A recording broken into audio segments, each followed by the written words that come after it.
You must be saving up properly, right? So, how much do you have? George, my husband of many years, was trying to charm me with his sweet talk. I sighed at his words.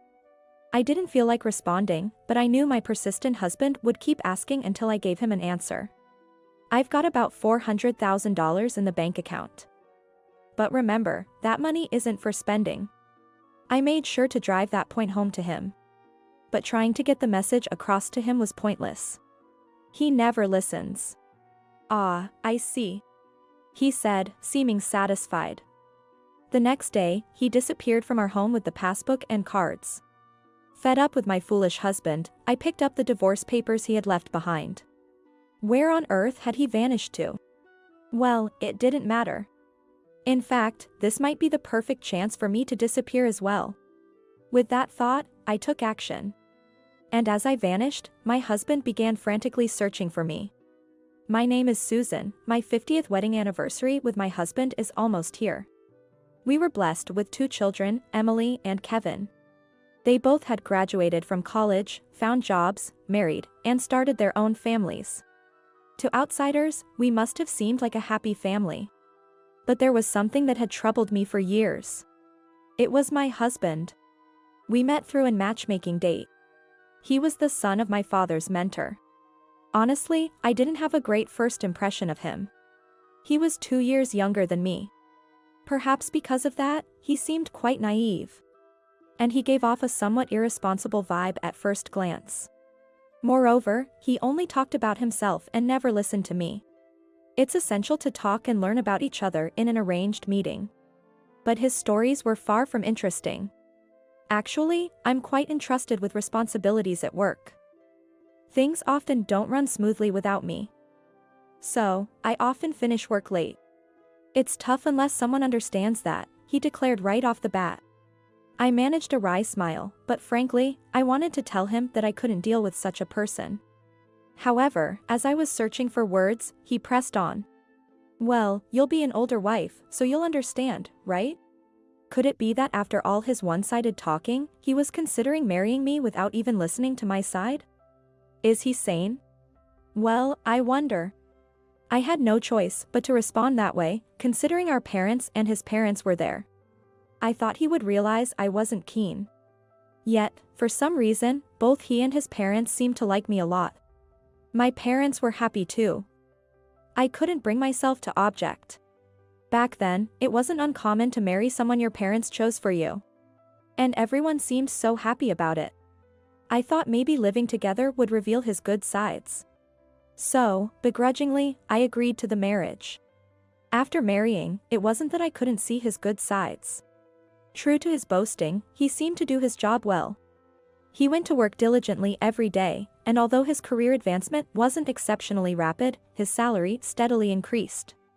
We lived with my in-laws, but both my father-in-law and mother-in-law were kind to me. Despite the fact that my husbands had very few good qualities, we were fortunate in our circumstances and lived a peaceful life. However, as he passed the age of 40, our expenses gradually began to increase. When I asked why, he said it was customary at his company for superiors to treat their subordinates. I understood that much. But at the time, we had a daughter in college and a son in high school. The expenses were so significant that I had to dip into my savings to cover tuition and living costs. I spoke to him about it many times, but his response was always, "Aren't you the one managing it? Just handle it," which was incredibly selfish. Naturally, he didn't listen to my desperate pleas. On top of that, my in-laws fell ill at the same time, adding the burden of caregiving onto me. My husband left everything to me. Even when I suggested hiring a helper, he coldly said, "What are you here for? If you need help, get Emily and Kevin to chip in. Don't waste money. So, could you at least help out a bit? Just helping your father eat would be enough." That was my proposal. But his response was disappointing. "Caregiving isn't my job. If I don't work and bring in money, we'll all be in trouble." He always made plausible excuses like that, never offering a real solution. And on top of that, the frequency and amount of his outings only increased. I never intended to involve the children in caregiving, but seeing my situation, they often helped with household chores. Eventually, after my father-in-law passed away, my mother-in-law followed shortly after. While I was in grief, I can't deny feeling relieved from the burden of caregiving. Years passed. Our children, having graduated and found jobs, moved out, leaving just my husband and me in the house. He retired about 5 years ago. Yet, he still often leaves the house, saying he's going out to drink. And the expenses are still dreadful.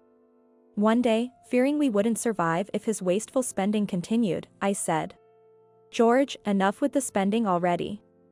Do you really need to go out drinking so often after retiring? We have our lives to think about." But he looked at me as if I were speaking a foreign language. Huh? I've worked hard all my life. I've got my pension and retirement fund. What's wrong with enjoying my retirement? There's a limit. If you spend more than we have, we won't be able to live. We'll cross that bridge when we come to it. He never listens. I was utterly exasperated with him. A few days later. What are you looking at? I noticed him frozen, staring at his phone. As I was cleaning, I casually asked. He hurriedly hid his phone, acting suspicious. I thought it was fishy, but I had long lost interest in him. Is he having an affair? No, who would bother with such an inattentive old man? Ooh. No, it's nothing, he said and put away his phone. I continued vacuuming, paying him no mind. Then he spoke up. By the way, you said we were short on money the other day. But knowing you, you must have saved up properly, right? So, how much do you have? I couldn't help but look at him. His tone was almost ingratiating. I was dumbfounded. There's none. You're always the one withdrawing it, so you should know. But I'm talking about other accounts. I tried to dodge the question, but my persistent husband would surely keep asking until I answered. Feeling resigned, I blurted out.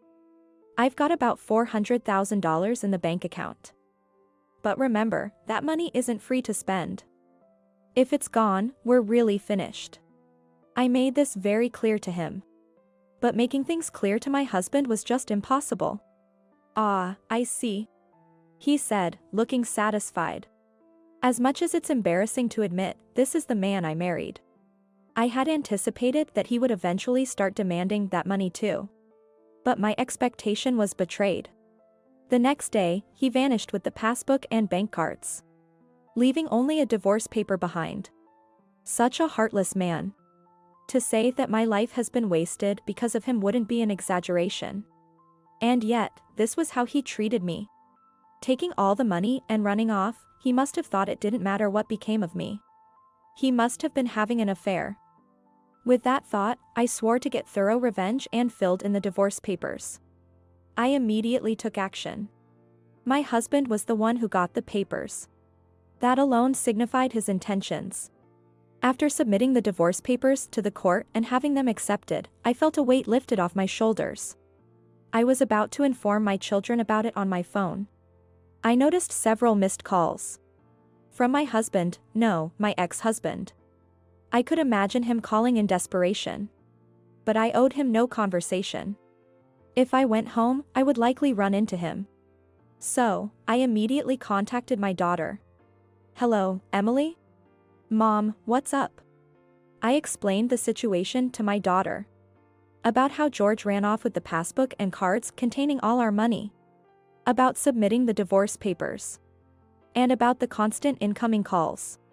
Without questioning the divorce, Emily immediately suggested, "Mom, come over to my place for now. It's better if you don't meet Dad." I took her up on her offer and headed to Emily's house. Within 10 minutes of my arrival, the doorbell at Emily's house rang. What should we do? It must be Dad. It's okay. Leave it to me. Emily hid me in the bedroom and went to the door alone. Dad, what's going on? I could hear Emily's voice from the entrance. As expected, the visitor was my ex-husband. Is Susan here? I can't get through to her. Oh, and I wanted to ask how to use that passbook. Just calm down. What happened?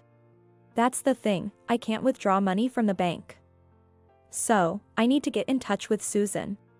He told our daughter. He seemed quite panicked. So that was it. The desperate tone in George's voice. I quietly listened to the conversation that reached my ears, a smile forming at the corners of my mouth. You can't withdraw the money? Why? My daughter sounded surprised as she asked. Then, George started to explain bit by bit. It seems there's a theft report on this passbook. I told them it should be fine since I'm her husband. But they won't let me proceed because it's under Susan's name. I need to get in touch with her. The desperation in his voice was almost laughable. Yes, after realizing the passbook was stolen, I immediately reported it to the bank and had it locked so it couldn't be used. Even a spouse can't use the passbook without my permission. And by then, he was no longer my spouse. So, he had no right to use that money. My husband talked with my daughter for a while, but then left after receiving a phone call. After coming out of the bedroom, I thanked my daughter, and she said, I found out why Dad took the passbook. Her words caught me by surprise. Was there a conversation I hadn't heard? But it all came down to the last phone call. I could hear someone shouting, "When will you pay back?" over the phone. Dad must be in debt. Debt? I was stunned by my daughter's revelation. What for, when, and from whom had he borrowed money? He had done all this without consulting me. And the shouting over the phone didn't sound like it came from a reputable lender. I knew he was foolish, but this was beyond my expectations. For now, he might be looking for you and could head to Kevin's place next. We should let him know. Yes. So, I reached out to my son, advising him not to engage with George if he showed up and assuring him that I was safe. Got it. It's about time that old man got what he deserved. He laughed. It seemed my children were aware of their father's selfishness. It made sense why my daughter didn't question the divorce. If anything happens, remember that Emily and I are on your side, Mom. Kevin's words brought me comfort. I felt truly relieved to have divorced. My phone continued to ring with calls from George, but I turned it off. I stayed at Emily's house, surrounded by her husband and grandchildren, enjoying a pleasant evening. The next day, turning on my phone brought immediate incoming calls. He really doesn't give up, but to my relief, it was an unknown number, not George. Answering the call, it was from the bank where the account was opened. Is there an issue? Well, about the theft report you made for the passbook, since yesterday, a suspicious man has been trying to use it. We confirmed the address and believe it's your husband. When we asked him to come in person, he insisted he wouldn't move until the account was cancelled. The bank employee sounded troubled. I was flabbergasted and offered my apologies. Then, I made one correction. While we currently share an address, we are divorced. I am single, and I have no husband. I'll visit soon to update my details. But please don't comply with that man's request to cancel the account. The employee assured me, understood. We will protect your deposits, so please rest assured. I reluctantly got up. I knew I couldn't keep running. It was time to confront my husband directly. Accompanied Emily, I headed to the bank. George, furious, had been moved to a separate room, and upon giving our names at the reception, we were directed there. Upon seeing us, George stood up and exclaimed, "Hey! Where were you yesterday? And you didn't even answer your phone, leaving me in a bind. Just hurry up and give me the money or make the payment already." George, with his arrogant attitude, was shouting at me.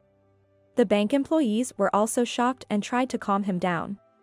How could he not be embarrassed causing trouble for others as well?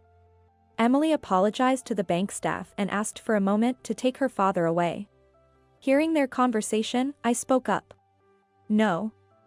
What right do you have to say such things? What? I'm your husband. Can't you listen to what I'm saying? I glared at him, who was still insisting on his usual rhetoric. You're the one who left the divorce papers, remember? I filed them immediately. We're strangers now. You have no right to withdraw money from my account. At my words, he turned red with anger. What? How dare you do something like that? Who's being unreasonable here? I heard you've borrowed money. You never even mentioned such debts to me. What have you been doing all this time? How did you? At that moment, he turned pale. Then, his phone started ringing again. It is likely a call to press him for repayment. He didn't even attempt to answer it. I sighed at the sight of my pitiful ex-husband. Your phone is ringing, aren't you going to answer it? He snapped back. I'm about to. As soon as he put the phone to his ear, a voice could be heard from the other end. George, when are you going to repay the money? Can you wait a bit longer? I'm at the bank right now. George mumbled, but the person on the other end was not having it. Is that so? Better hurry up, or the interest will increase. Please take care of it. The call ended. We were all left speechless. George couldn't even lift his head. Emily and I sighed. Anyway, it's troubling the bank staff to stay here, so let's go back home for now, Emily suggested. Just withdraw the money. Then I'll go home. George was stubborn, but in the end, he couldn't withdraw any money and was dejected.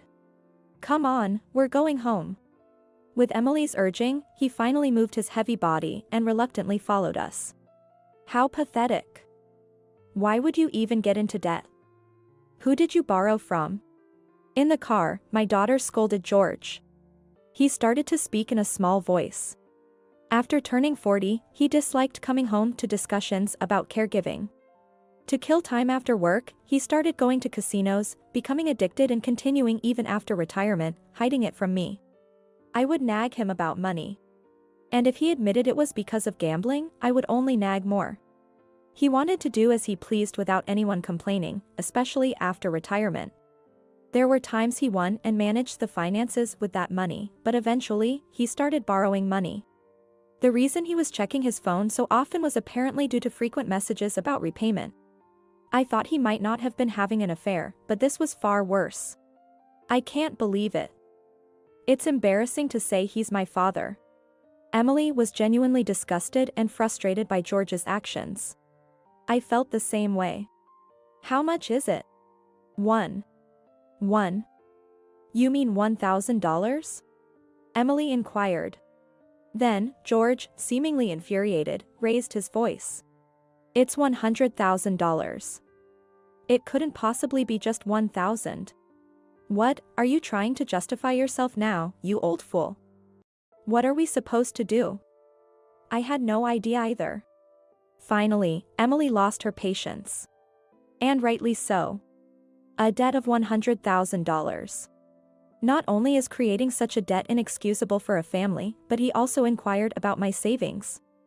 Thinking that after divorcing and repaying the debt, he could freely use the remaining $300,000 without any objections from me. I was foolish. I apologize. George said, apologizing, but there's no cure for such utter foolishness. An apology now changes nothing. We're strangers. I don't know you. That's all I said. After arriving home, I packed my belongings. George followed me around like a shadow. I truly apologize. Please don't leave. Don't abandon me. But he was the one who initially intended to abandon me. If you had successfully run off with my $400,000 as planned, what did you think would happen to me? He was at a loss for words at that. Proof that he hadn't considered me at all. I had no intention of helping him. Goodbye. Selling this house should cover the debt repayment, at least. Good luck. He continued to plead desperately. But his words didn't reach me. I was a bit scared by my lack of empathy towards him, but then, my words never reached him either. It's the same for both of us. I returned to my daughter's house in her car. Finally severing ties with that pathetic man and starting a new life. Later, a lawyer named Ken, hired by George under the pretense of discussing the division of assets post-divorce, came to see me. Such a fool. Instead of wasting money on a lawyer, he should have just quietly sold the house. Ken shared George's claim of splitting the $400,000 and the debt, but that was never going to happen. The debt was incurred by him alone, in secret. I have no obligation to take it on. Even Ken seemed exasperated, saying, I did explain that to him. Clearly, my husband hadn't listened, as usual. About the $400,000 in savings, that's money I saved and invested before I was married. I might have used some for the children's education and living expenses, but it's not a joint asset. It's my money. Bank transaction records are proof. I made sure to convey that about the money. Then Ken asked, "Is there no joint property? Maybe there's about $5,000 in savings?" But more importantly, the house we built after getting married might count since we lived there with my in-laws. It was a big house because we lived with them. And the mortgage was quite a burden. Then, the house would be split. Ken remarked with a wry smile. I gave Ken my best smile, saying, "Thank you for your understanding." Eventually, the house was sold, and I received half of the proceeds as part of the property division. I told him to sell the house and pay off the debt. I didn't want to leave any debt for the children to deal with after he was gone. Honestly, I hadn't planned on taking any money from the sale of the house. But it was his greed that led to this. He shouldn't have suggested dividing the assets. I just followed the proper procedures as he wished. Both my daughter and son laughed heartily when they heard the story. The $100,000 debt included exorbitant interest, so with the lawyer's involvement, George managed to repay it. But I don't know what became of him after losing his house, savings, and family. But as long as there's no remaining debt, it doesn't matter to me. Nothing good comes from associating with such a person. My son also decided to cut ties with him. A sensible decision, I believe. He's now renting an apartment and working day jobs.